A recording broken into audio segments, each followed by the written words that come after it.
because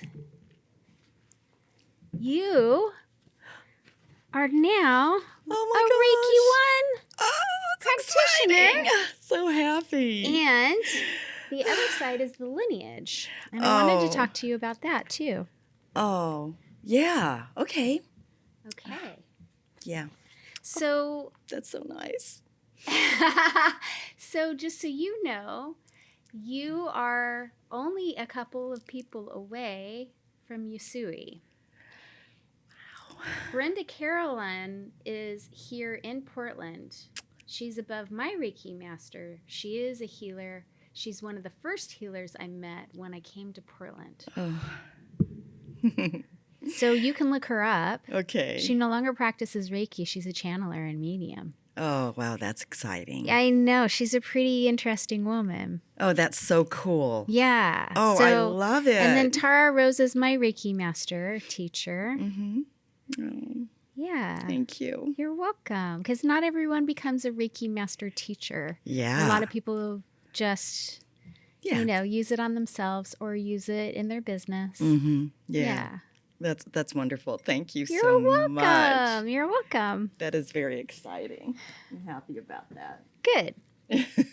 Okay, I think my tea is done, so I will definitely do that. I wanted to give that to you. I know. I said I would mail it, and then I was like, well, we're seeing each other. Yeah, that's so wonderful.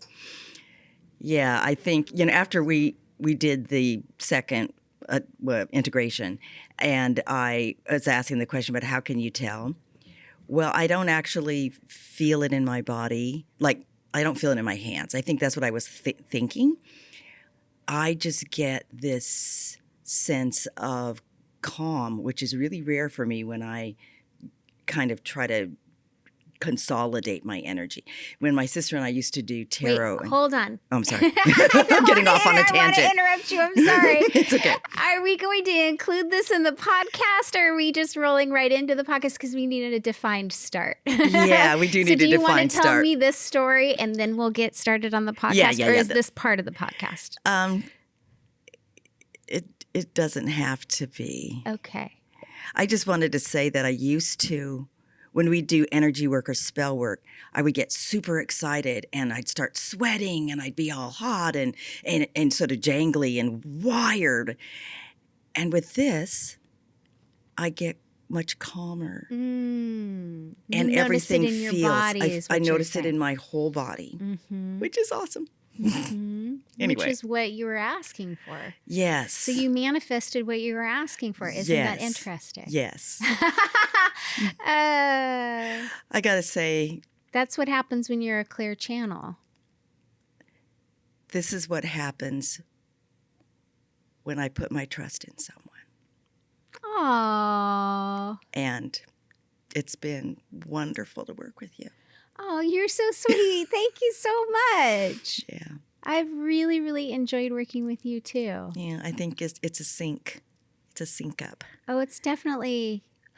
Yeah, I told you on the phone when you called me, I said, there's a reason why we meet everyone. Yeah. And I have information that you've been looking for, and I'm happy to share it with you. Yeah, it's just right time, right place, right person, right everything. It's just divinely orchestrated. Exactly. You couldn't have made it up if you tried. Yeah. I love that. I love the serendipity of that. I just love it. Well, your higher self and my higher self was like, hey, how's it and then going? you go into joy and everybody's singing up there, So it's nice. Yeah, it's been really, really fun working together and helping you have even more clarity. Yes. Even more clarity. Right. So that you can be a clear channel for yourself. Yes, exactly. I needed clarity. You needed clarity when you found me. Is that what you needed? Exactly. I needed clarity when I found you. I trusted how you came into my life. And there was a lot I knew that I had difficulty getting out of my head knowledge and into more of my heart knowledge about it. Because, I push it up there. It feels safe up in my head. And knowing something intellectually is not what I needed right now at all. I needed to connect to my heart because that's where the wound is. Yeah. Yeah. The heart healing. Exactly. Yeah. Yeah. Well, we matched that way, right? Yes, exactly. I've done a lot of heart healing too. Mhm. So I know the path through it. Yeah. And it's not an easy path.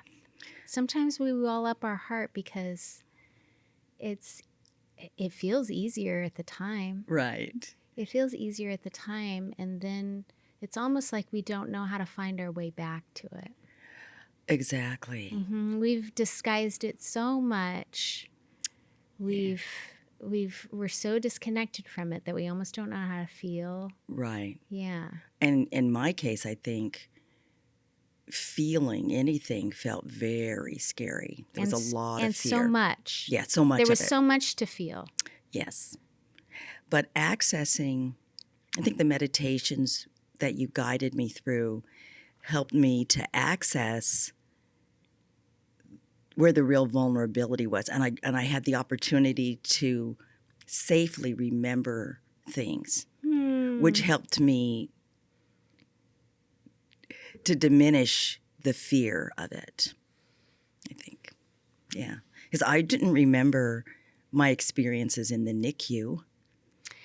Yeah, there was a lot. I was thinking about this yesterday after you and I had our session together. I was thinking about how much has been revealed for you. Yeah. When you came to me, it's almost like I forgot how much you couldn't remember. Yeah. There were things that you didn't fill out. For instance, when you filled out an assessment for me, you didn't fill out anything about your dad. Mm-hmm. And I guarded that safely because I figured when you were ready to look at that, you would be. And I was here for you when you were. Mm-hmm. But it's interesting to be on the other side of that and remember that that's where you were. Yes. That's how much you've changed in just, has it been 6 weeks? No, it hasn't been 6 weeks. It's been less than 6 weeks. Has it been a month? You know, the thing is, I don't know, has it been a month? I think it's been a month. It's been a month. It's been a month. Because we did the Reiki attunement, yes. Yeah. Yeah, exactly. And that was 21 days, and that was last week. So yes, it's officially been a month. So we kind of rolled right into this, and we're gonna keep going, I guess. But normally, Yes. I would start the podcast by saying, "Hi, Cece." Yes, exactly. But everyone, we can't this is stop talking Cece. to each other. Yeah, that's how Cece and I have always been, and always probably will be. Sisters from a different lifetime, that's for sure. Mm-hmm. And so happy to see you again in this one. Yes, it's fabulous. Mm-hmm. I think that it feels, the work we've been doing together has suspended time in a lot of ways. It does feel like, well, we also met at a very interesting time with very interesting astrology. Yes, that's true.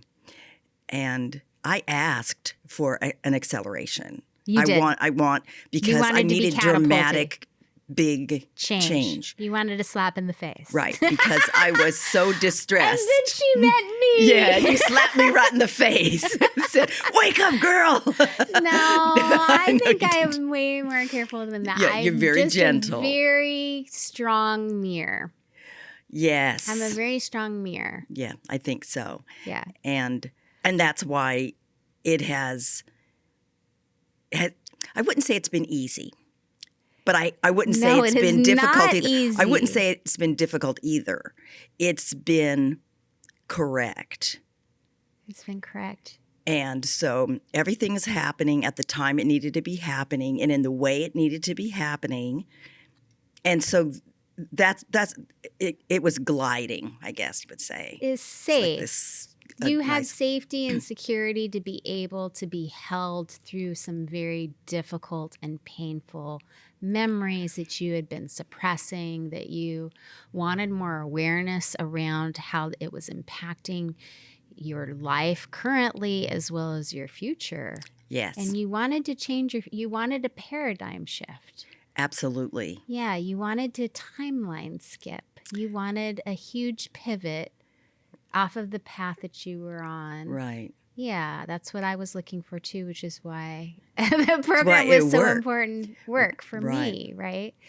Yeah. And so I tend to draw people that are in a huge shift in their life. And for some reason, that's my gift. I'm here at the turning point to lead people Yes. through things over and over and over again. Well, here's the thing that my experience, here's where my experience was. I needed a dramatic change and I needed guidance in doing it. It's like maybe in some ways I felt that I knew part of it, but I didn't want to start on a journey where I had no idea where I was going. Like I could Yeah. accept what came along the way as long as I had a goal. And I remember telling you on our initial conversation that lasted so long that what I wanted was to feel joyful. I wanted to I feel remember that. just I wanted to dance and to sing and to be happy, to feel safe. And I knew that if I could get to that place, there would be no room for pain. There would be no room for the sort of dullness in your life and the regret or the shame or the guilt and all of these feelings that we have dredged up and I've examined and have become less fearful about. And I needed guidance in some of the tools I've known and used in the past, but haven't done it consistently. You know, I get to a point where I'm sort of feeling kind of okay. And then I just let the things that helped me begin to feel okay go. You know, it just dropped away as if I'm done, I'm cured, when I haven't been. And then the cycle begins again. And I was like, I've got to interrupt this cycle. You know, I cannot do it again. I can't slide down that hill into more misery. And in this last month, it's amazing that it's just been a month. In this last month, I've still had some, you know, physical discomfort and some pain. It decreases every day. And instead of dwelling on my awareness of the pain in my body, I feel like I have control over whether or not I can accept that pain in my body. And I have tools to redirect my attention towards healing. I have felt healed in moments over the last 40 years or so, but it hasn't been sustainable. And I've let it go because deep in my heart, I haven't believed that I deserved to be healed. Yeah. Big one. And, you know, I think that theme is prevalent in women with chronic illness. Oh, for sure. Oh, my.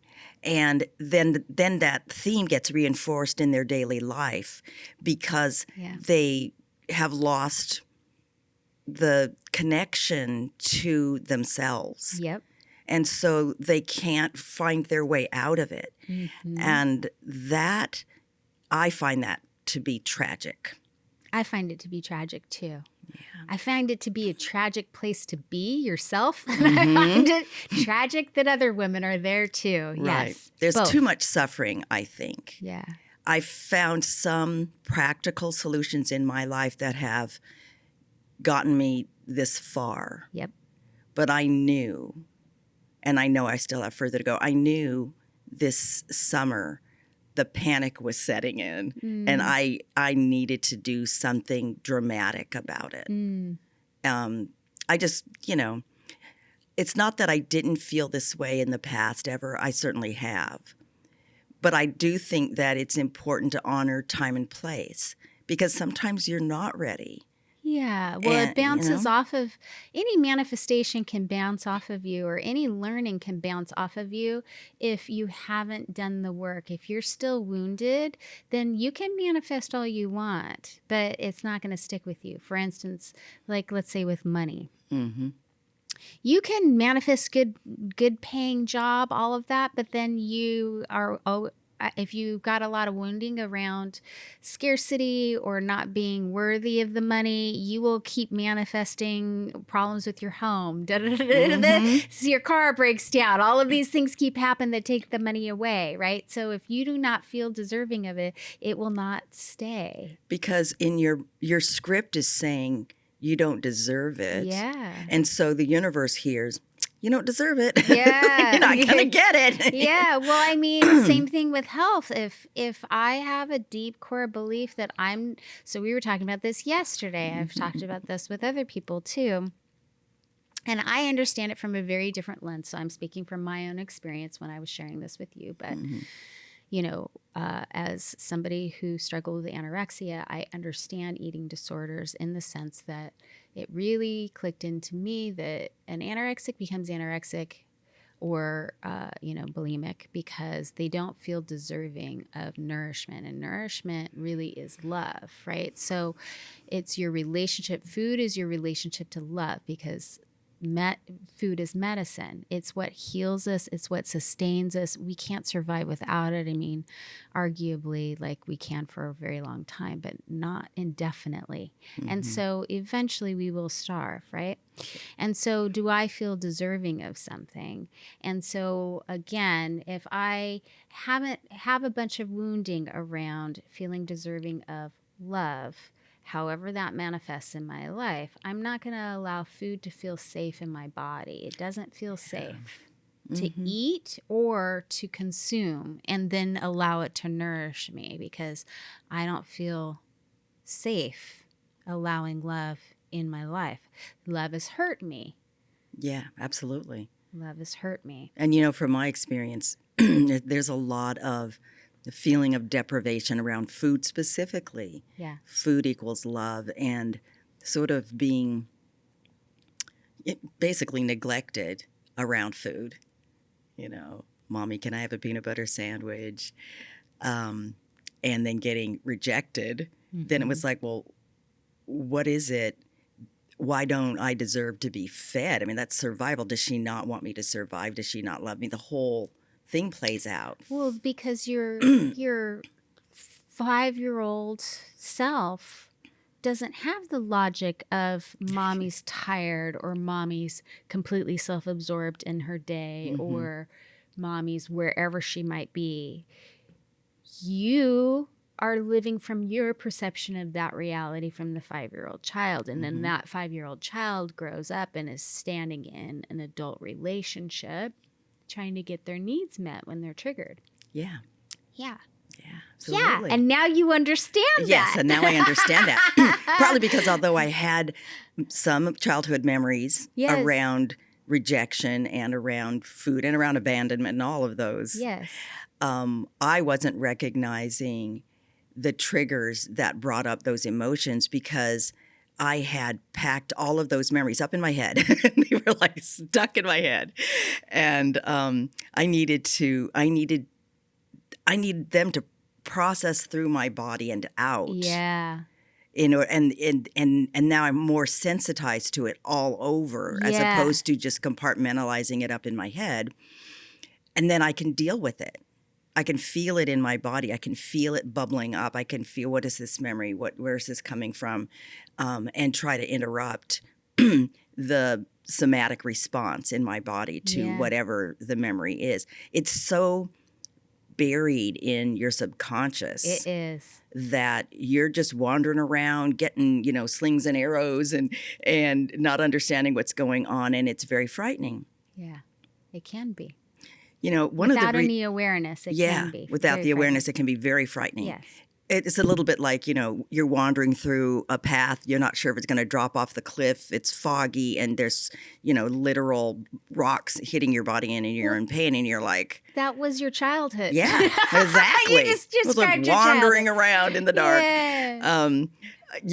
I was going to bring it back to the whole podcast idea, or my husband keeps calling what I want to do with, producing content, a podcast, and I'm not sure what form it's going to take yet. But one of the reasons I wanted to communicate more broadly was I follow a lot of forums where people are sharing their experiences with chronic illness, and there's so much fear there And I can relate to that so much. And it's like I want to take their hand and sort of guide them through the experience. Now, some of it on a practical level, I've mastered some of the practicalities of working around and within Western medicine and with my clinicians, with family members, how to communicate my needs about whatever is going on with me at the time, because this has been quite cyclical over many years. And I wanted to at least alleviate some of that. It's an entryway, I think, for women to feel a little bit empowered, because chronic illness is, you're back to babyhood. You're absolutely back there. And you feel like your body is completely not even yours anymore. Absolutely. And it's abandoned you and it's at war with you and you don't know how to make it stop. And you're terrified Yes. of the worst case scenario, whatever that Whatever it is that for you. is for you. Yeah. Yeah. For me, it was losing my eyesight. And I wasn't up for that. I was like, no way. Yeah. Absolutely fucking no way. Yeah. At 38? Yeah. No. Yeah. Yeah. Not willing to give up now. Don't know how I'm going to find it, but I am going to find whatever the magic is to solve this problem. Yeah, it's interesting. I was just remembering when I was first getting really ill. I mean, I had a lot of painful experiences with my health as a child, as a teenager. But when I hit 30, how old was I? 31. I hit 31.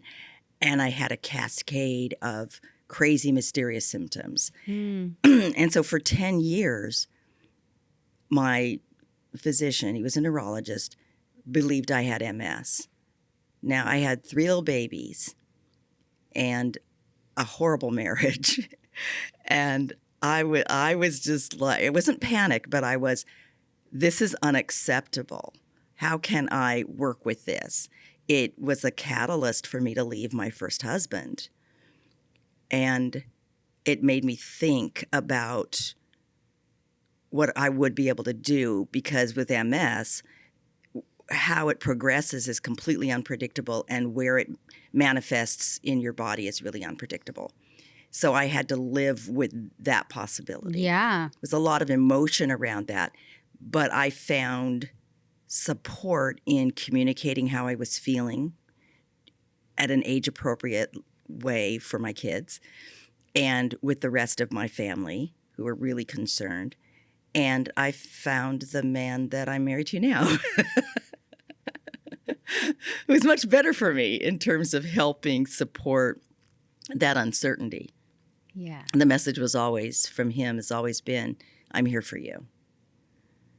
And it's had to morph and change. It's in the process of morphing and changing right now. Of course it is, because you just did work on Because I yourself. just did all this work. Yeah. And so... it's changing in good ways, though. Yes, it is. And I don't really... It's not that I don't believe in diagnoses. I don't put a lot of credit and importance to diagnoses, Yeah, of especially course. with Western medicine. Yeah. It's not helpful in a lot of ways. It can be for some people who have been on a search or mission their entire life to understand why they do the things that they do. Mm-hmm. It can be really useful for some people to have that diagnosis, so they're like, oh, okay, I'm ADHD. That's why I click the Yes. the remote control on my car to lock it 30 times like I do. Except I don't have that kind of car anymore, but I used to. And my daughter was the one that was like, What are you doing? Mom, seriously? Yeah. Well, part of the reason that I kind of set aside diagnoses, I've had a number of diagnoses, some of which have been wrong. Often whatever the diagnosis has been for the symptoms I'm expressing and manifesting at the time haven't been particularly helpful, because there've been no treatment or cure for it. And, it's not like I broke my arm and they set a cast. It would be some vague thing that they didn't understand the etiology of it. They don't know why it's happening. They don't have a remedy. So I just sort of set it aside. But I understand the panic around the wanting to have a little bit of certainty around what's happening with you. Some of it's practical. Some of it is if I have a diagnosis that I can describe, Of course. then maybe I can qualify for Social Security, Or get on a disability. medication that might be really useful for me, especially Yeah. if I have a serious disorder, like let's say I'm bipolar 1. Like that medication can be really useful if I want to function in society the way that society deems is normal. But Right. it can make my life a lot easier, right? So there are reasons why we have diagnosis, absolutely. And it can help some people, but you're right. I don't put a lot of stake into that being you know, who the real person is. And also, I don't want it to define me. And it can change, and it can change. And we learned that in diagnosis class and as clinicians, we learned that it can change. Yeah, absolutely. It evolves with the person. You're not stuck with it for the rest of your life. And I'm personally, that's the ethically great way to do diagnosis. Yes, exactly. And kind of going back to my experience on the forums, I think that people become attached to what the diagnosis is, and they define themselves by the list of diagnoses that they have. I'm curious about what's underneath all of that for a lot of the women that are posting about that. You know, like I've gone through my journey with it. I've rejected a lot of defining myself by my diagnoses or by my symptoms. Because it doesn't feel like it's me. It feels like it's been imposed on me. And since I don't want to own the symptoms and the diagnoses, for years I've been like, I'm not disabled. I just need a wheelchair every now and then. Can you fix it? Basically, that was most of my 30s. I'm not disabled. I just can't walk. And my doctors would look at me like okay. But I just didn't want to own it. I've never wanted to own all of this stuff. Yeah. So I'm curious about where the safety where that is for other women, why that feels safe for them. So anyway, that's something that I would like to explore and not just outright reject. You don't need a diagnosis. I want to understand what that is for them because I know what it's been for me. And I've rejected it in a lot of ways. Now, I do take medication. I understand, though, that medication that's, trying to minimize my pain is reducing the inflammation. But the inflammatory response, they're not eliminating the inflammatory response. Yeah, the contributing factors to why it's present in your body. Right. And Western medicine wasn't ever made for that anyway. Yeah. Yeah, Western medicine is made for trauma, right? It's specific to, I have a problem, it's immediate, it needs to be solved. I broke my arm, put a cast on it. Right. I cut myself open, please put stitches on it, right? Yeah, it's not, it's not I could go down that track. It's not a long-term solution. Yeah, there are definitely, I've experienced physical trauma that contributes to the symptoms that I currently have. Of course. But knowing that, I don't know how much that helps. Like I'd have to go back and not ride my bike down that hill, or whatever. Yeah. I don't know. I think this route that I've taken, getting to the root, we're looking at what the auric field, we're looking at all of these things. Yeah. That's the root. I think that the root was there when I rode my bike and fell over the handlebars and had another concussion. And my body's response to that injury is based on the root of what's disconnected or broken from my previous emotional traumas. That's what I believe. No broken. You're not broken. Well, I think that there's disconnects. Sure. Which I've been working on reconnecting. Yeah.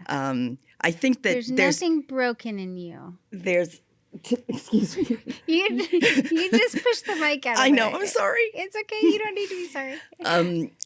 I hear what you're saying. I'm challenging.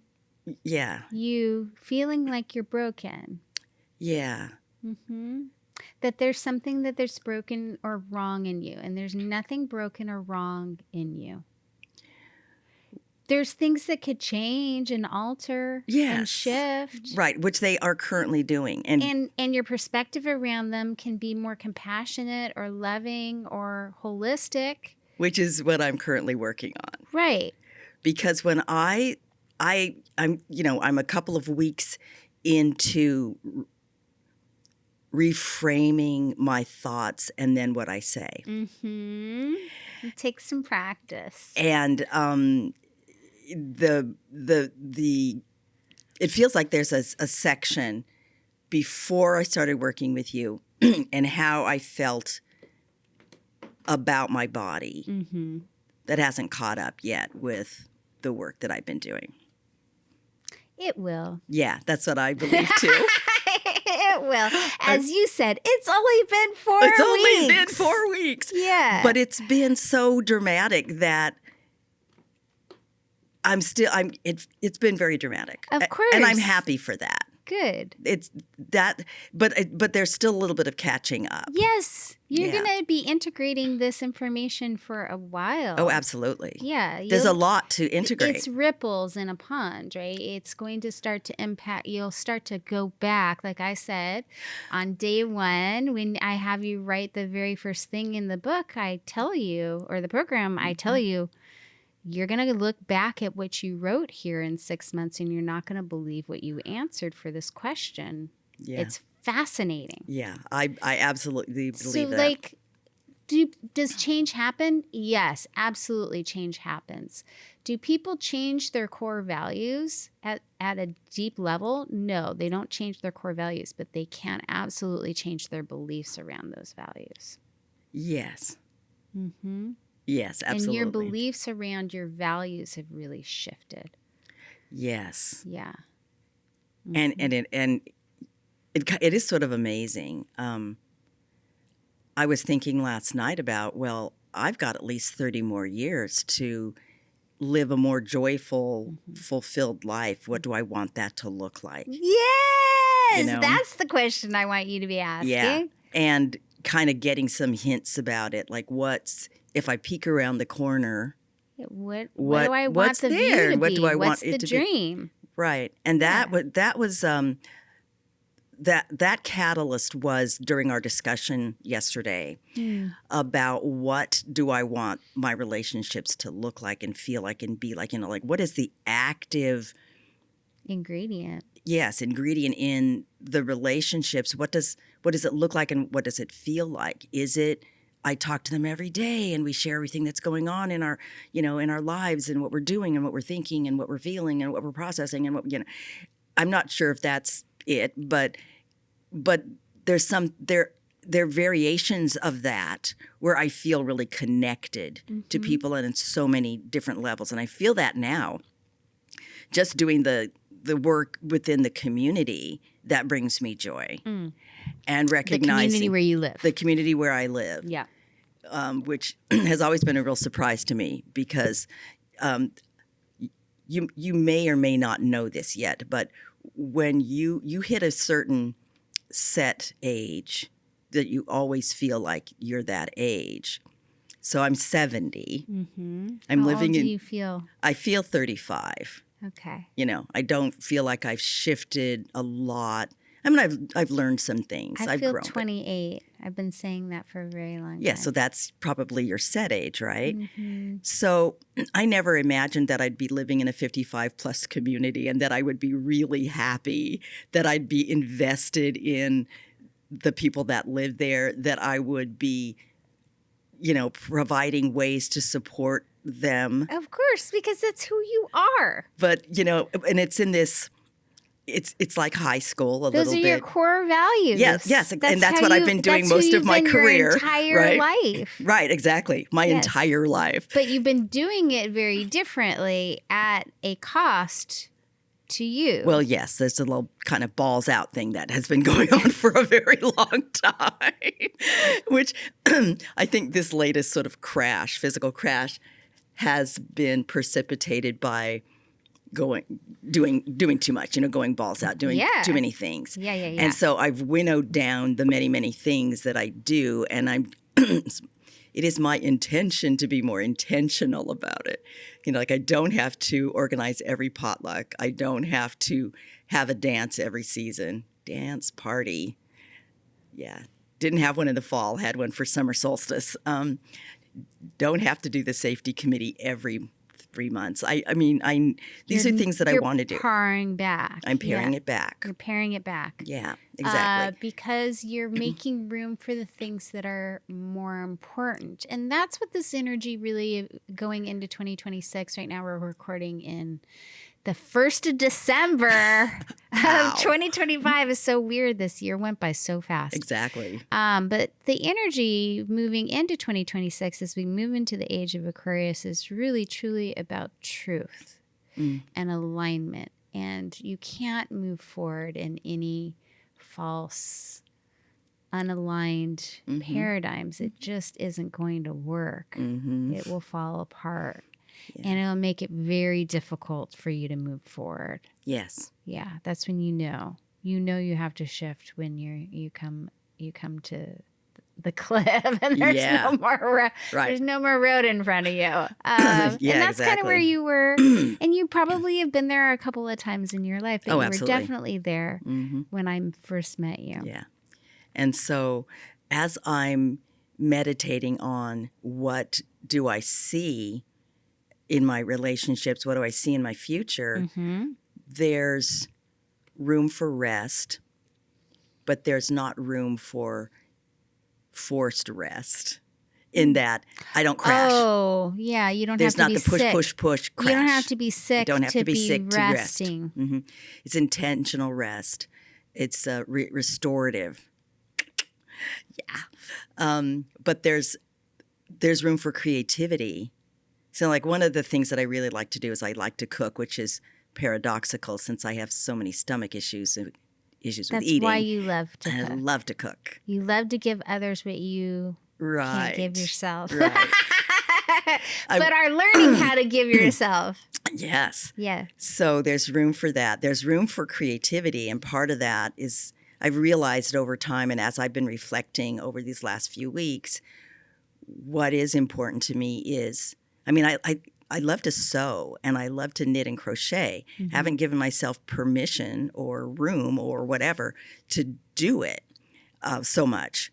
But last year around this time, I was sewing aprons for gifts and I was sewing all kinds of things. Of course and I was you just were. in bliss. I was so happy. Of course you were. I would think through design. I was sketching designs. And that was good.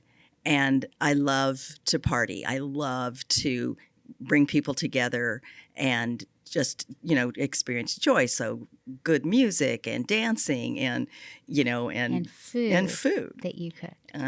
Or that I asked them to bring. Like for St. Patrick's Day, I said, okay, you guys, everybody bring something green to eat and wear green and we're going to dance. And people brought all kinds of wide variety of green foods and were whatever. And we just danced for hours. I danced for 3 hours straight. It was fabulous. And so I miss doing those things. I just need to do it in moderation. Yeah. Well, and it's not even about moderation. You can still do those things. I think what we outlined or came to the conclusion was that you aren't asking for help. You don't have to do it all alone. Yeah, that is true. So for anyone who has struggled with their health, often the reason why we're struggling with our health is because we've been raised that we have to do everything by ourselves, and we're the only people that we can rely on. So yes. That's our backbone, right? Right. That we're having to be strong. Even we were taught to be strong, even when we didn't want to or didn't have a choice, but to be strong. Right. So we're pushing through things that the average person would be like, "What are you doing right now?" Yeah. Yeah. We haven't gotten to any of my questions, which is Okay, hilarious because let's- we've already been talking for 40 minutes. It's hilarious. Isn't that to me. typical, though, Yes. of us? Let's see. I think you actually you have answered some of these things. What am I? Okay. So I didn't mean to interrupt you. It's fine. I just want to see if we can have a path through this conversation, though, too. Sure. Because there were some things that I wanted you to be able to share. Okay. Okay, so what has been the hardest part of untangling the ways illness became intertwined with love, survival, or belonging? Ooh.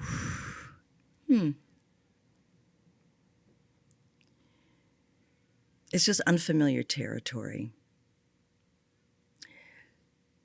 What has been difficult is embracing trust that I'm not going to fall off the cliff in the fog on the path, on the journey. So what has been important about doing this work this way with you has been that we had this instant, trusting, past life connection. And that allowed me to instantly trust the process and trust you, trust that you wouldn't let me be harmed. And the dangers were simply of the unknown, of accessing those memories that I'd buried. But I think on some levels I was a bit prepared because I've been thinking and processing for a couple of years now, actually, not continuously, but the role that your mind plays in creating illness in your body. And for one of my diagnoses, it was actually an NIH study about the role that your mind and your brain plays in creating this particular illness, in that it has triggered the parasympathetic nervous system to be just firing all of the time. Yeah. And Your so body's attacking itself. Right. Read that study and processed that. It doesn't mean you're crazy or that you're making it up. It's real. And had considered a meditative practice, but too jangly and busy body, busy brain Yeah. to really get into it. And working with you has brought all of this in a concentrated way into my life purposefully. It's not this exercise in my brain, on my intellect, to consider doing these things. And I've found that there have been so many rewards in that practice. So it's been all of this coming together, right time, right place, right person. So having this opportunity, I just wanted to grab it with both hands. So all of those factors made it less difficult and less dangerous for me. Absolutely.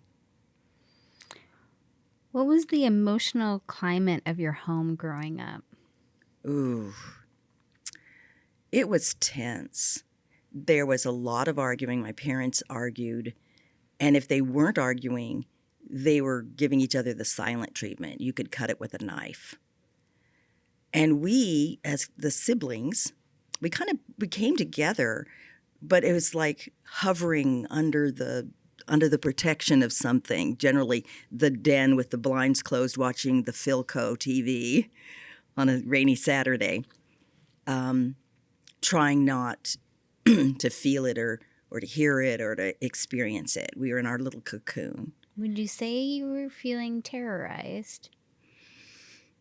Yes, because we never knew when the dragons would come out of their cave and start roaring and firing off. We never knew what to expect from either of our parents, really. Yeah. Mm-hmm. Yeah. How did fear, confusion, and chaos shape the way you learned to take care of yourself? Oh, wow. I spent way too much time taking care of everybody else. And what all that fear and terror produced was a need to be in control. And if I did everything, resentful as I was about it, I was in control. And I honestly forgot about myself. Yeah. I externalized it all. And I Well, took care of everybody else. Both your parents made you feel fairly unimportant. Yeah. Yeah. Yeah. Yeah. I don't mean to laugh. I Sorry. know. Yeah. It was like I was half of the time I was invisibilized. Yeah. And the rest of the time, the focus was on me to fix it, to do it, to, Yeah, you were a all workhorse. of that. I was the one. You were the workhorse. Yeah, exactly. Your inner child didn't feel loved by either parent, but in completely different ways. Can you share how that has shaped your inner world and impacted the relationships with those you love? Oh, wow. Although I don't remember specific criticisms from my parents, I haven't accessed those memories yet. They must be pretty painful. But I find that I'm really critical of the people in my life. There's a deep part of me that doesn't trust that they love me or that they have my best intentions in their mind or in their heart. Or that they could forgive you. Or that they could forgive me. Mm-hmm. Absolutely. And I tend to pull away. I tend to be startled by affection, although I want to give affection.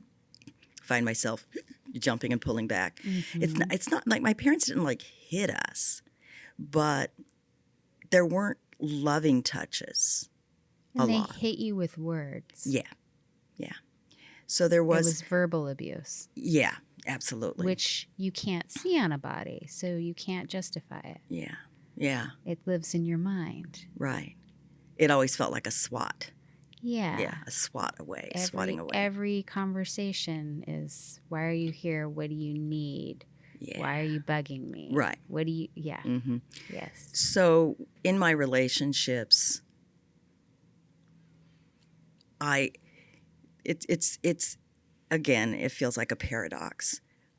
I think that I focus on myself in some ways, but it's really an attempt to connect. So when it feels like I'm talking about myself and not considering their feelings or asking, I'm not doing a direct approach, I'm afraid to make the direct approach. I'm afraid to make the direct ask because whenever I'd made a direct ask, I would get criticized, rebuffed, pushed away, blamed, the whole thing. So I talk about myself, but that's my path to connect. It may not be perceived by them as that. Of course, everyone but has that's their own my perception. path to connect. Yeah, it's been interesting, and now through this lens, even more interesting. Yeah, of course. What did you need from your mother that you never received? Oh, my goodness. Well, that's sort of, I've got a bifurcated answer to that because early on through my 20s, I did not receive physical affection. I did not receive understanding. I didn't receive support. But later on in her life, I felt those things back from her. Mm-hmm. Yeah, you did repair work, but by the time she left. By the time, I had about 10 years with her. Yeah.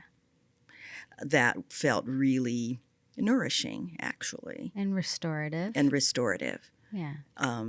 There were gaps, but she was willing to meet me halfway.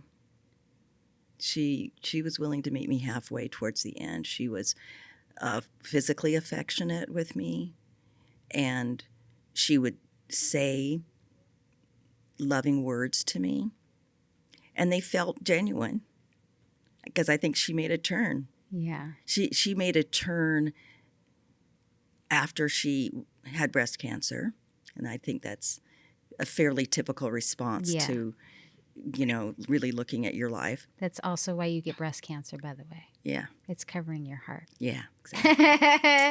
And it's then the armor for your heart. yeah, and then she opened up even more after she had car accident that nearly took her life. It was a long, long recovery.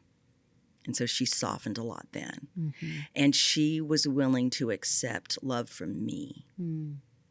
So that was really, really good. I mean, that was a gift. I know. What a blessing. Yeah, it really was. Mm-hmm. Yeah. I'm glad she chose that. Me too. What did you need from your father that he was unable to give?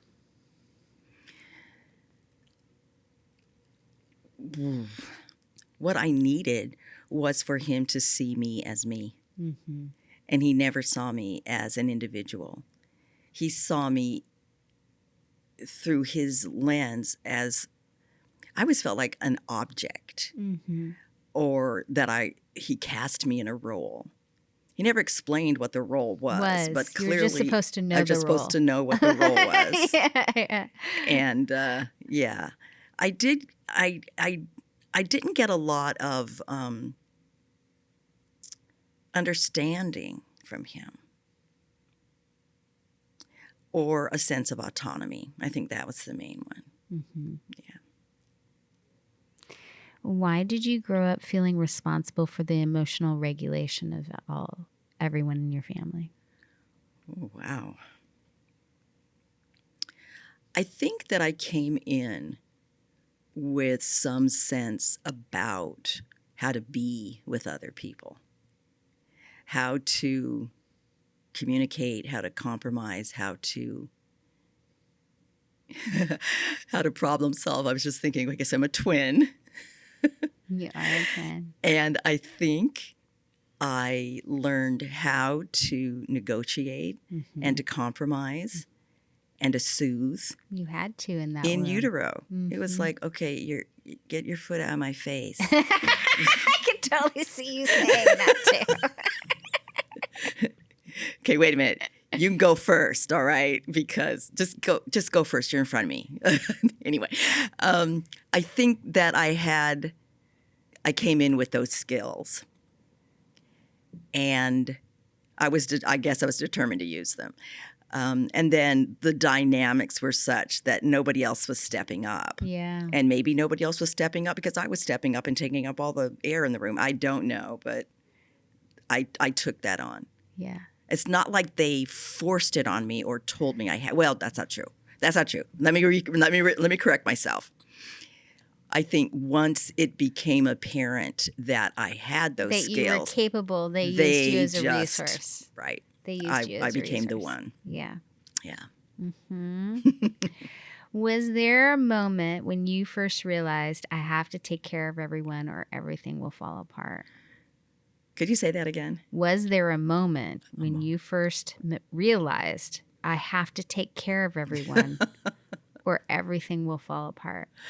Well, I think I felt this before. I don't really have a clear memory. The memory that I have where that became crystal clear was the incident where we were at the beauty shop and we're supposed to take a taxi home, Yes. and my sister wouldn't step up to do it and just sort of stood there, and I was like, we're going to sleep here unless I do something. Yes. And I've carried that resentment of that story and of her and of that dynamic for, nearly, let's see, I was probably 12, so, 58 years.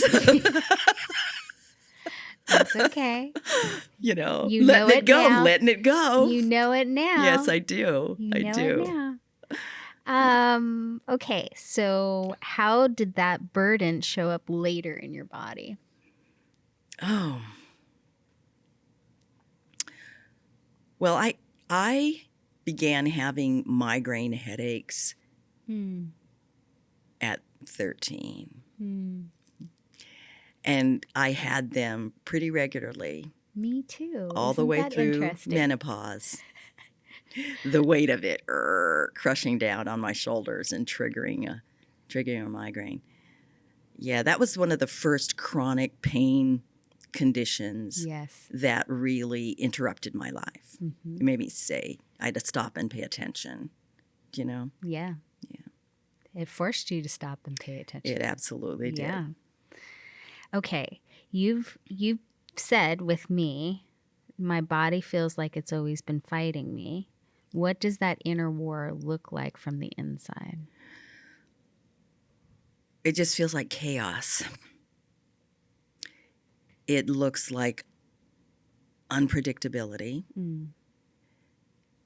It looks like punishment. Mm. It looks like imprisonment. Most of the distress around my illness that has interrupted my life dramatically. Can't walk more than 20 feet or I'm in a wheelchair. yeah, I'm in a wheelchair. I've got limits. Most of that has felt like the universe telling me to stop. And slow down. Stop. Yeah. And so that has been my experience on a cycle of about every 10 years. And it's escalated each time I've gotten sick and, had to stop working, lost all of my money, lost all of my property, had to begin again, all of that. And each time it'd be more debilitating than it was the time before. So, because the universe is like, you sure you still want to go down this path? And you're Yeah. like, oh man, I'm just gonna bring a life jacket and a Right. pickaxe and then I'm going to get up and I'm going to run snowshoes at top speed straight into that brick wall. Just watch me. Yeah. I'm gonna climb over it. Watch me. I'll dig a hole underneath it. It's gonna be fine. Yeah. I was determined not to do that again. I wasn't going to do that again. Which is why I found you, because I could feel it coming. I only laugh because I've been there too. Yeah. I was like, ah. Okay, so when you look back, what do you think your body was trying to communicate that words couldn't? That you are worthy. You are worthy. You don't have to do all of this stuff to prove your worth. And that, worthy means that you're loved. Mm-hmm. It sure does. So, and I was doing to prove my worth and overdoing because there was this deficit. There was that, hole that didn't get filled up that needed to get filled up. Yeah. Yeah. Do you see links between repressed anger, fear, guilt, shame, and the specific illnesses that you've had?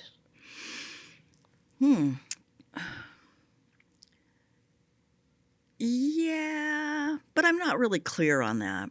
Okay. A lot of it's been issues with my neurological system that have forced me to slow down. And it feels like fireworks going off, short-circuiting stuff, and bing, bing, bing, bing, like all over my body. So,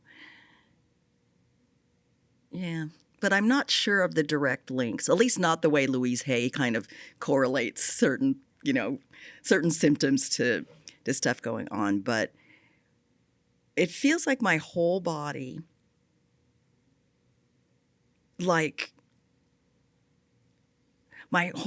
represents my experience on the planet. And I'm not sure how to access the love that the love that is the energy, the engine to exist and to be here. And so I'm not manifesting health because I don't recognize that treating my body in a way that's loving will bring health to me. You don't recognize it yet. I don't recognize it yet, but I am certainly on that road. I am certainly getting more in touch with it. I'm even going to correct that. Yeah. Sorry, if you don't mind. I'm going to say you recognize it. You're just not familiar with it. Yes, yes. Yeah, because I don't think it's something out in the distance. I think you've grasped and held on to it. Yeah, I have. Because if even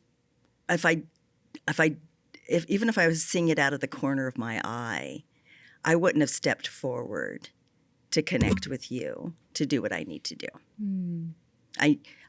Yeah, absolutely. Yeah. Well, I mean, I think you always knew what to do. You have infinite wisdom. I think you needed someone to accompany you on the journey and not make it so hard or difficult. Or when you said, you needed somebody to hold the lantern or give you the goal or help you move in the right direction, or maybe even reaffirm that you were going the right direction. Mm-hmm. Absolutely. Sometimes we just need company. Yeah. Sometimes we just need company. Yeah, and encouragement. Yeah. Yeah. And someone that has been through something similar. Not identical. You and I are not the same person. We absolutely do not have the same shared history. Mm-hmm. We have shared experiences. Mm-hmm. We have shared experiences that we can both relate to that has connected us for sure. Yeah, I think so. Mm-hmm. What was the moment you first wondered, maybe my illness is connected to emotional wounds I never healed? When did I realize that? Mm-hmm. I think it was during the second round of really catastrophic illness, which was when I was about pretty close to 50, 40, 45-ish. Okay. Yeah. I kept thinking and asking, what is the lesson? What is the lesson here? And then I got deeper into spiritual work. Isn't that interesting how that happens? Mm-hmm.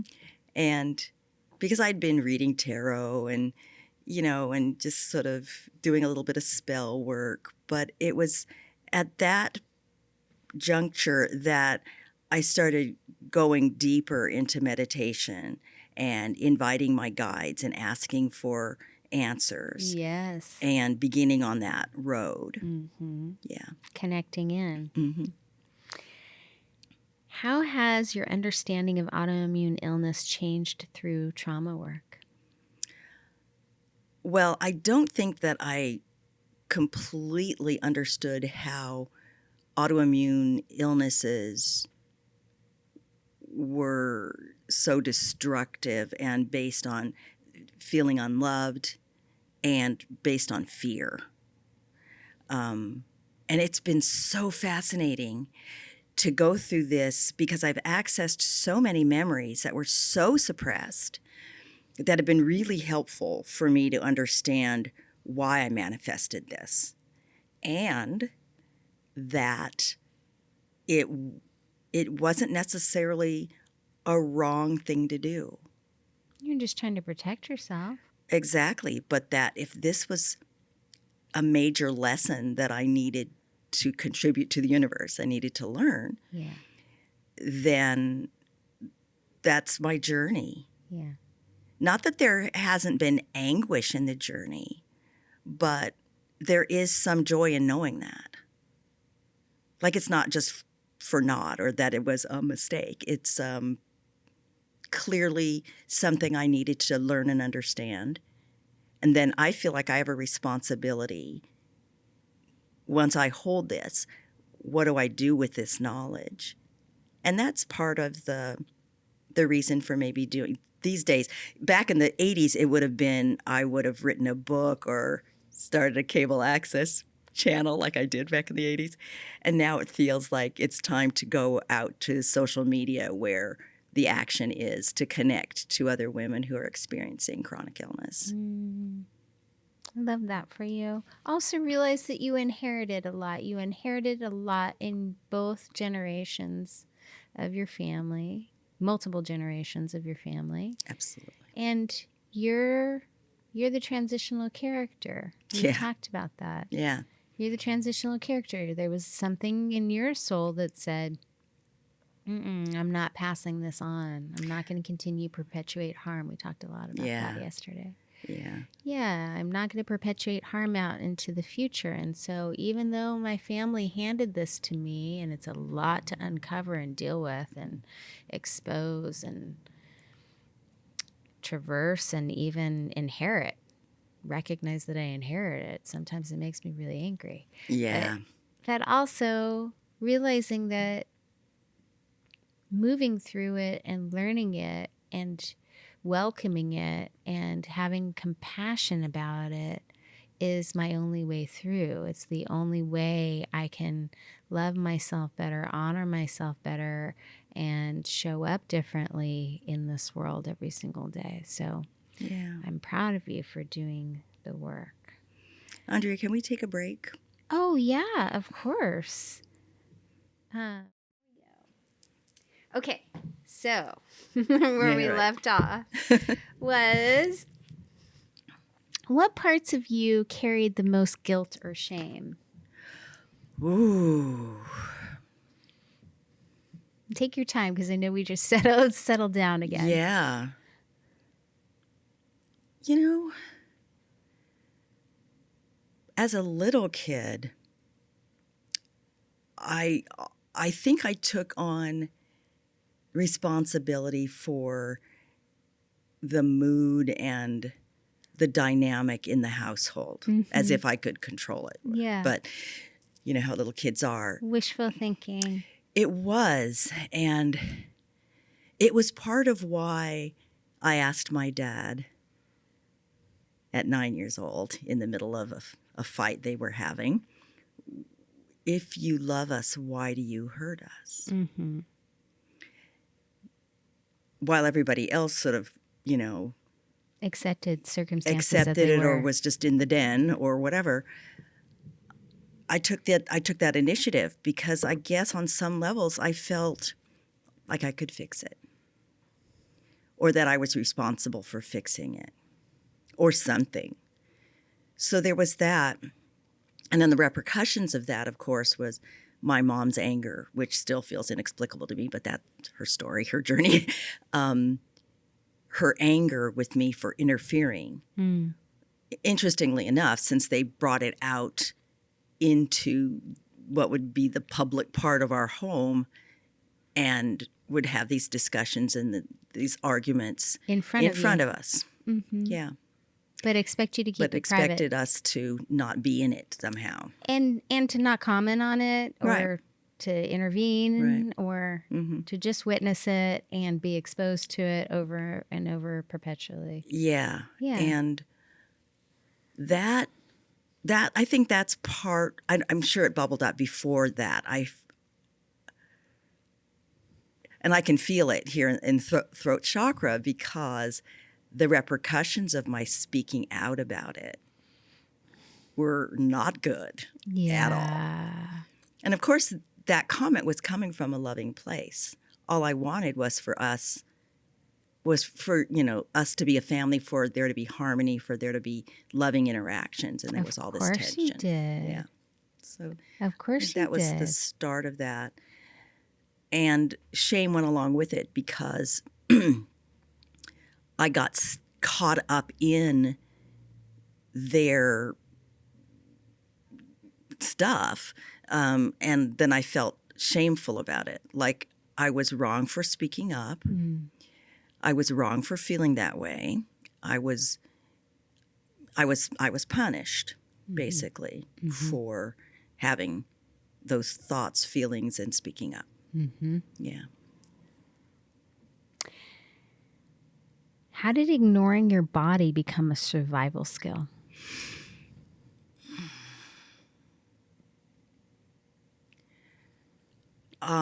because in my body, I could feel all of those negative emotions. Mm-hmm. But if I shut down my body, then I would shut down those emotions and That's right. therefore not feel the pain. But of course, instead, my body exaggerated the pain. Well, you were still feeling the pain. Yeah, We but I'm talked about this feeling it yesterday. differently. Yeah, you were carrying it Mhm. anyway. Yeah. So people who avoid pain, we talk about like pressing a lid down on it. And you and I were talking about what we don't recognize is just because we put the lid on it doesn't necessarily mean that we let go of it. We're still Right. carrying it around with us. We're just basically like, la, la, la, la, la. Don't pay attention to all this pain I'm carrying around. Yeah, right, Do, right. do, do, do, do, Right. do. You Don't can pay still hear attention. those La, la, kernels la. popping away under the lid. Yeah, exactly.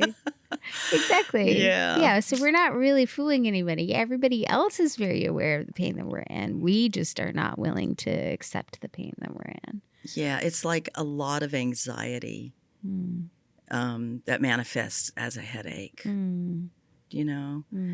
And I think there was a part of me that always recognized that I was doing too much. Mm-hmm. On the go, on the go, on the go. Always moving, and always In survival. in survival. Always running away from it. I think I told you this metaphor that my husband had said to me No, maybe not. when, during one of the periods of catastrophe, he said, you're running towards or away from something, trying to find a solution. But what you don't realize is that people are attached to you. And while you're running through that dark forest that you fear, we are attached and we're getting flung against the trees and, we're trying to hold on for dear life and you're just going. And I said at the time, I'm trying to get to the light at the other side of the dark forest because I'm scared. Mm-hmm. And we talked about also he had the opportunity to let go. Yeah, he did. He doesn't have to get flung against the trees. Exactly. He can let you run. His own anxiousness didn't allow him to allow you to run. But Yeah.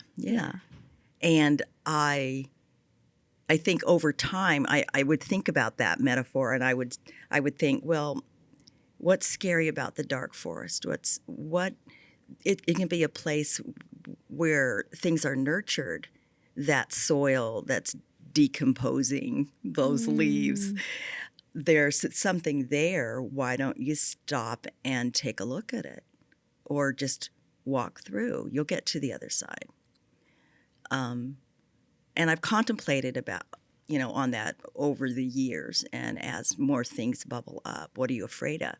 But it hasn't been until now that I've been willing to examine what I've been afraid of.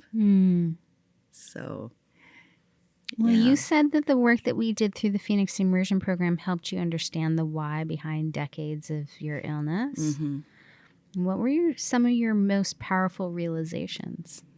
Oh, I think the most powerful realization was, for one thing, accessing the memory of being in the NICU right after I was born, and really accessing the memory of it. I mean, I was in the NICU for 3 days. Like the somatic memory, too. Yes, absolutely. That I just started with fear. Now, most people have a shock when they're born, and it's scary because you're separated and you feel all alone and all of that. But I think the desirable experience is to be held. And instead, I was whisked away to the NICU. It was dark. I didn't have Nikki. I know my twin. I didn't have my mom. I didn't know what was going on. They did surgery on me. So I started out with a lot of pain and a lot of fear. And I'm certain I cried. Of course you did. And probably got no response or a robotic response. I don't know, but that was the major one that, well, no wonder, oh my God, And it feels like most of my experiences after that were just reinforcing that fear. And the relationship with my mother was reinforcing that feeling of abandonment and rejection.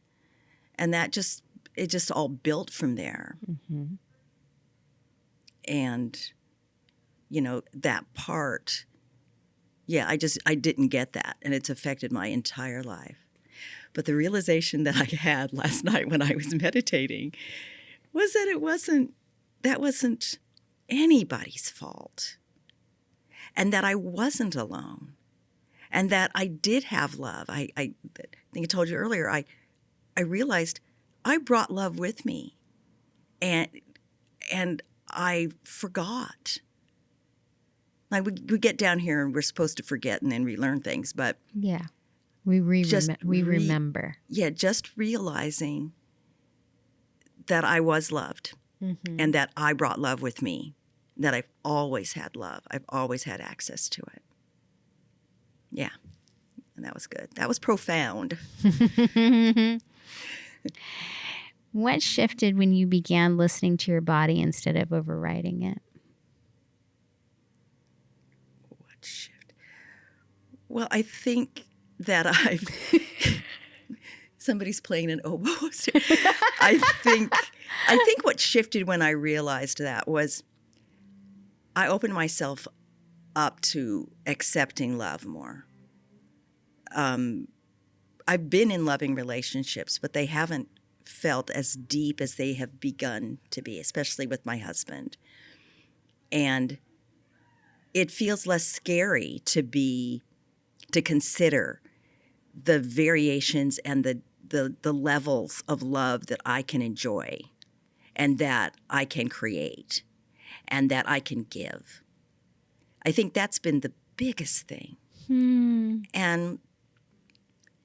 that it is all about love. It's about loving myself. It's about loving others. It's about what is love, because sometimes there's space, and that's a loving act, and sometimes there's enmeshment, and that can be not particularly loving.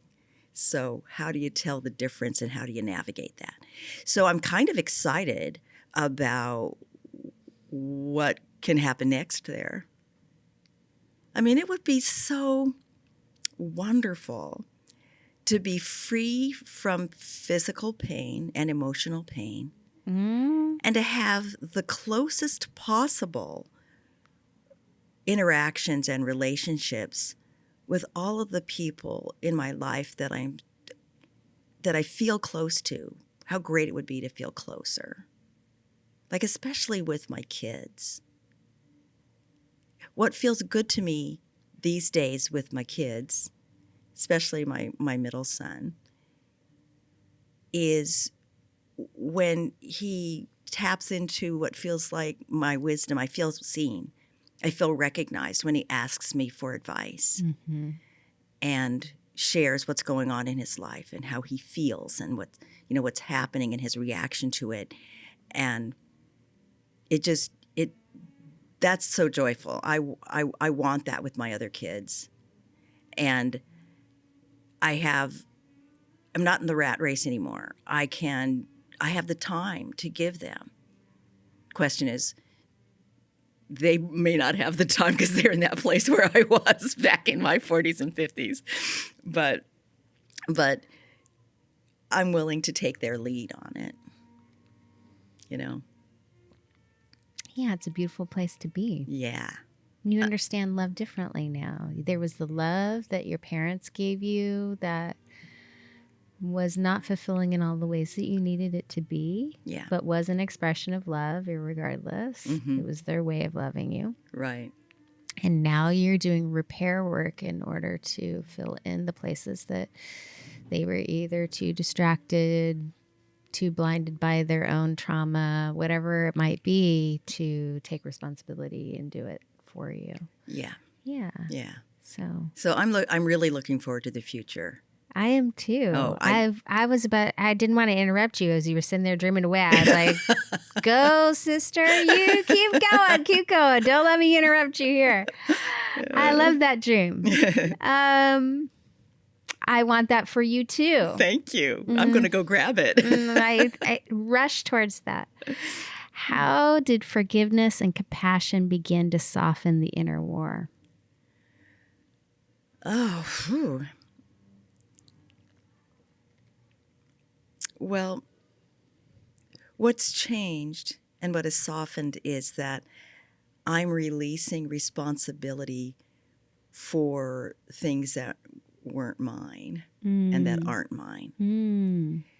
Good for you. All of the, a lot of it has been juggling and holding on to other people's stuff and not looking at mine and not taking care of my stuff. And that was your job. You had an you were locked in with an external locus of control. You were like, everything that I'm worried about is outside of me. Right.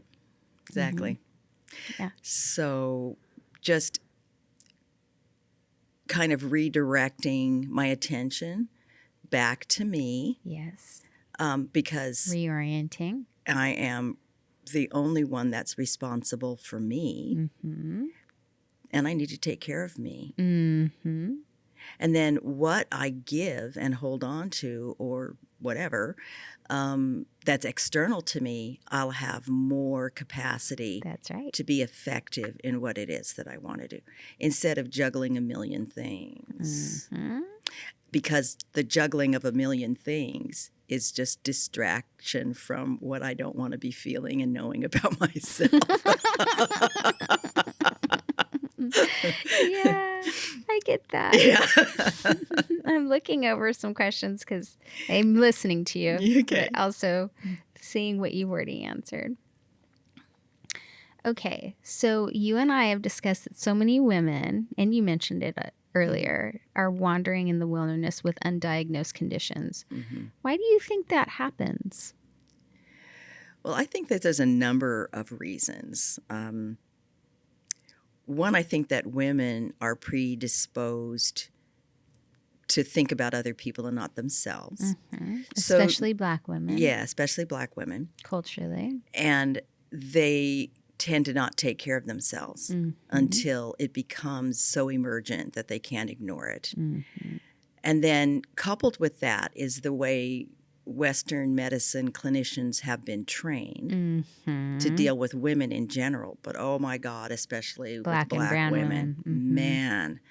I mean, I guess one of my clinicians told me that they were still teaching them in med school, we're talking about contemporary training, that Black people don't feel pain. As much as others, which is so bizarre. But so there's those Not hurdles. Bizarre, it's super racist. Yeah, super racist. The DSM but was racism is bizarre. Well, Western medicine was started. I mean, it was a bunch of white patriarchal men who have kept that perpetuating. I know. Kept perpetuating harm out into the future. We were talking about that earlier. I know. And so that women, in addition to usually men don't understand their bodies, doctors don't understand their bodies because they don't study their bodies, right? And whatever may be different between men and women physiologically. So there's that aspect. And then culturally, there's a tendency to dismiss women as being overly emotional and hysterical. And that still is very much present. Oh, for sure. Especially and Lord help you if you are overweight. Especially in the U.S. and especially in red states. We'll leave it at red states. Yes. It's just, we're getting that end of the stick everywhere we turn around. And I think... Especially now, especially with this presidency. Yeah. So I think that women who acquire these autoimmune illnesses, I think we're canaries in the coal mine. That there is something physiologically and psychologically different about the way that we process information and we process our world. Because there's still so much oppression and reasons to be afraid. Yes. Reasons to be angry. Yes. And we're not given permission culturally to express that pain and that anger. Turns back on ourselves. And then we go to the usually white male clinician. I don't choose them, but other people do. You go to the clinician and they fat shame you. They dismiss you. They call you crazy. They don't take you seriously at all. And then often you'll go home because guess who's in this cultural stew? You go home and you don't get believed by your family.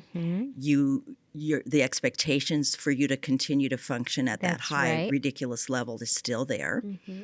And for you to be sick would be completely inconvenient for Very all of them. inconvenient. So you're just this lonely, you're in this lonely place, in pain and frightened, and it's just tragic. And you feel unseen and unheard. Yeah, you feel unseen and unheard, and that just perpetuates the cycle. It sure makes things does. so much worse. Yeah. And it's hard to say. I think that we're sort of in an evolutionary place as women, Yes. both physiologically and culturally. That we're at a breaking point where something's gonna give. Yeah. Well, the future is women. Absolutely. We're leading it. Surprise to all the men out there, I know. but that's the future. We're absolutely leading it. Yeah. So I think like we were before we were oppressed. yes, exactly. So yeah, I find it to be very sad. I'm caught up in it.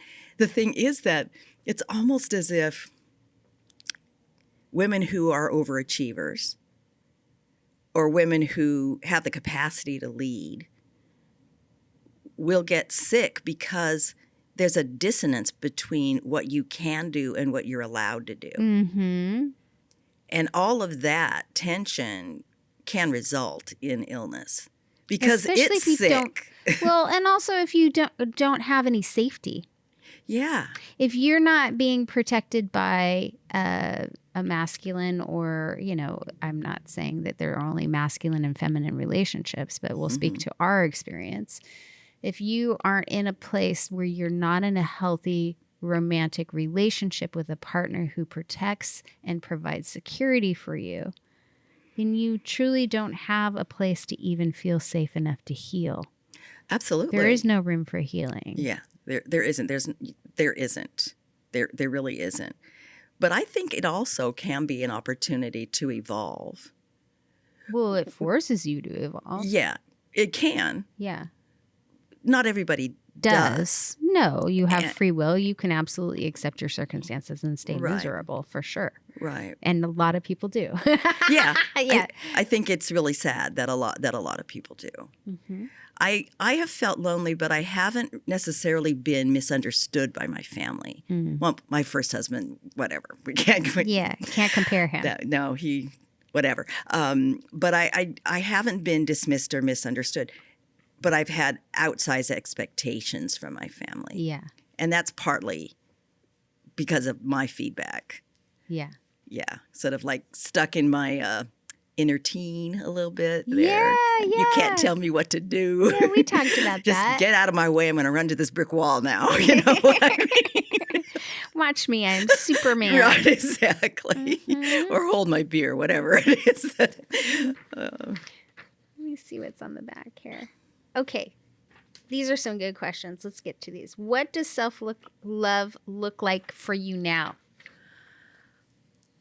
It is consistently paying attention to my needs, physical, mental, and emotional, and social, and acting on them, not just thinking about it. So, How do you do that? well, I'm utilizing a lot of the tools that you shared with me. I keep getting props. That wasn't my goal. But it's true. So I found that I have I would call it significant diminishment of painful symptoms over the last few weeks, getting better and better every day. And so a lot of it has been just committing to doing it every day, or doing the meditation morning and night. Why do you think that you have more commitment now? I think I think because I made such a conscious choice to do this. And I think that it's a chain. So I made a conscious choice to do this, to heal, to understand. Right. And the universe was like, "Oh, you finally made up your mind." Yeah, and it was specific. Yes. And what's helpful is not just having this like model inserted into my head that I read that can stay up here, that I've had practical action steps and things to do, and then practicing them and then getting an effective response, which is all about the clarity that you need to have in order to manifest what you want. And then having your support and my husband's support as well. For sure. And just the time and place. It's the time to do it.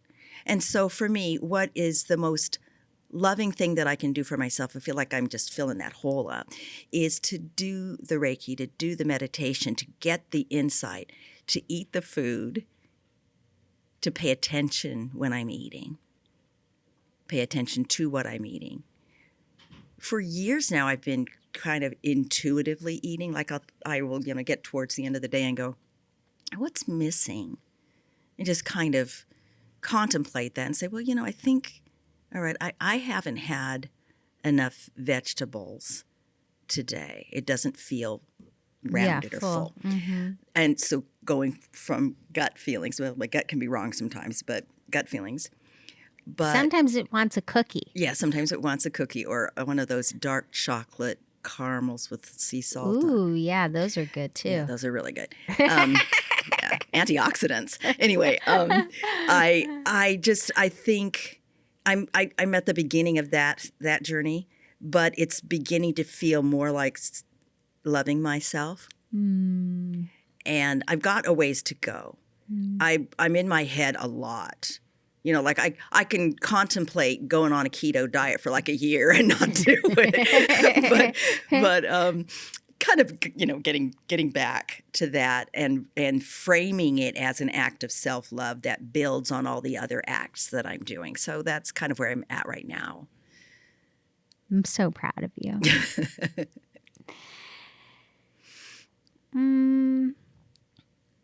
What is one belief you had to give up in order to start healing? Oh. Well, I'm still holding on to a little strand of it. I'm not sure why, but I'm holding on to a little strand of it. Okay, because you don't totally believe it yet? Yeah, because I don't totally believe it yet. I need a little bit of time and continue, consistency, reminding myself that I am indeed worthy. I'm worthy. I'm not broken. I'm lovable. I'm loved. And a lot of it has to do with feeling unworthy. And I've got this little teeny tiny thread that I'm holding on to that I'll be letting go of soon. A feeling not deserving of that love?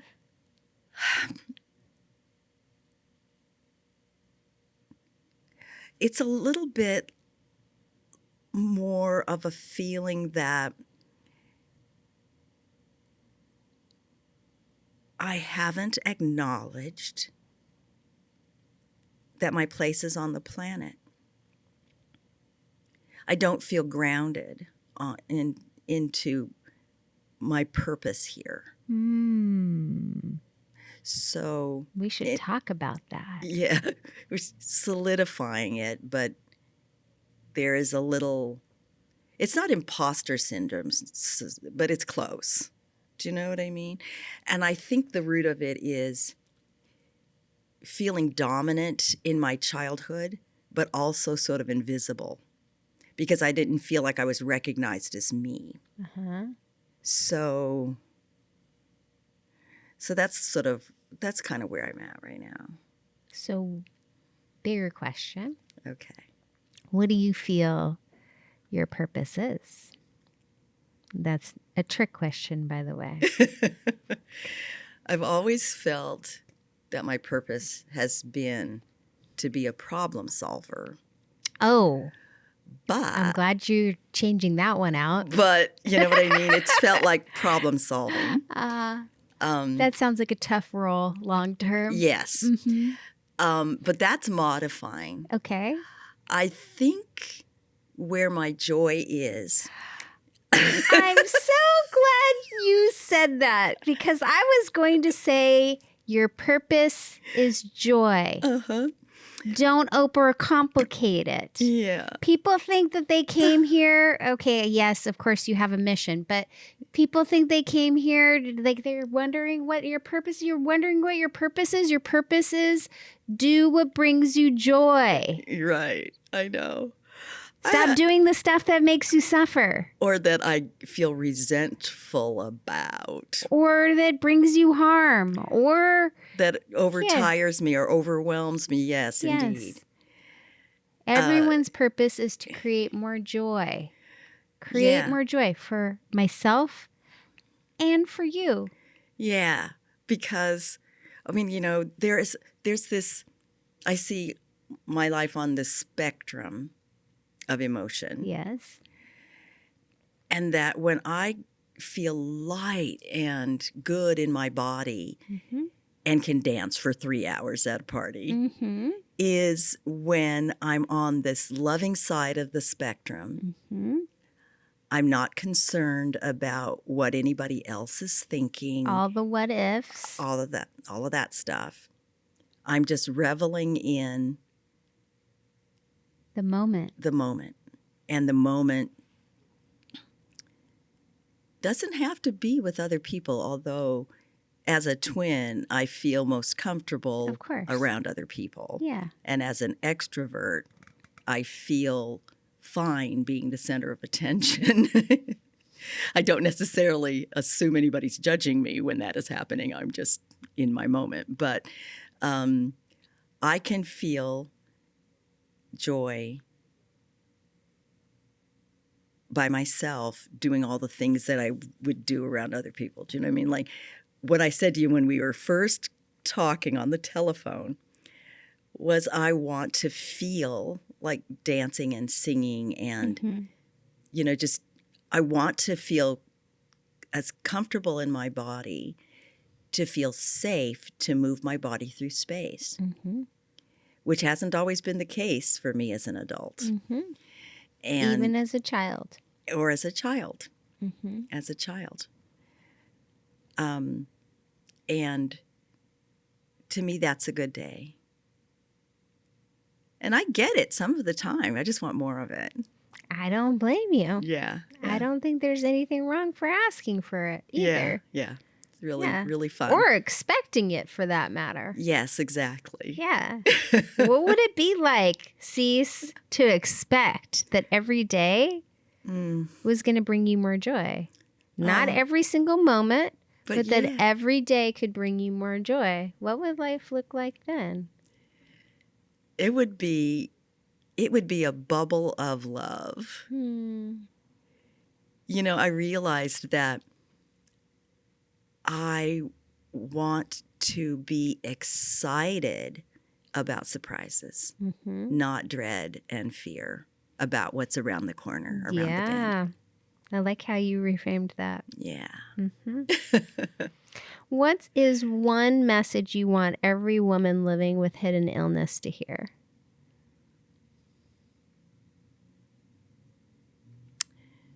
That you deserve love. I think that a lot of illness is a bit of a call for attention, either for you to attend or for you to be attended by others. It's such a loving act for you to surrender and receive care. And a lot of women with chronic illness, I think they sort of develop the chronic illness so that they get that. Yeah. And then often they don't. Yeah. Because they don't know how to ask for it. Yep. And if they do, often they're rejected. And then they don't go find other people to help them Right. that can help them with it. And that's half of my story Mhm. because I have actually sought out somebody to help me a number of times and found them. Yes. And that's how we make our way through this life. I mean, we can't do it on our own. Right. We're here to learn from each other. Mhm. Yeah. When you imagine yourself at 90 looking back, what do you hope you stood for? Oh, wow. That's a tough one.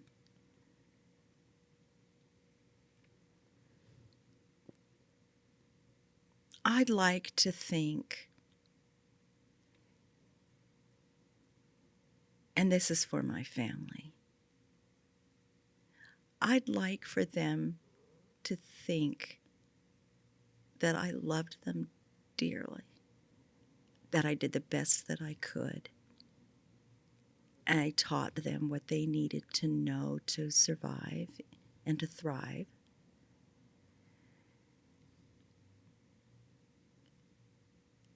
And that they were better off for having me in their life.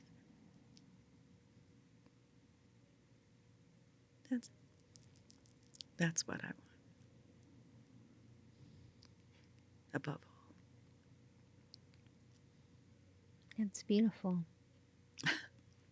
Mm. Mm. How do we even top that, really? I'll have to remember what I just said. Well, it's recorded now.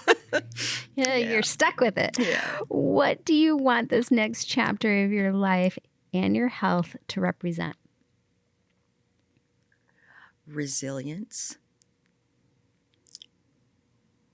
I feel like the phoenix. You are the phoenix. Yeah. Resurrection and Reclamation. reclamation and a new chapter. Mm-hmm. Maybe even a whole new book in whatever the series has been. That's cool. I made it into the new book. Yeah, exactly. Because, now I'm shooting for 30 more years. That's my Awesome. That's my goal. Do it. I could. I had great aunts that made it that far. Yeah, I believe you. Yeah, Mm-hmm. but in good health. 30 more years of just vibrant health. Well, you know what to do. Yeah, You know what to do. absolutely. Thank you, Cece. Thank you, Andrea. You're welcome. It's a pleasure speaking with you. Thank you so much for being vulnerable. I asked some really tough questions and you just went along with it, and I really appreciate you and everything that you have shared. Oh, thanks. It was good, really good. Thank you for being so generous with all of your kind compliments too. Well, they're deeply felt. I appreciate you. And next time I'll see you all. And yeah, thank you. Thank you.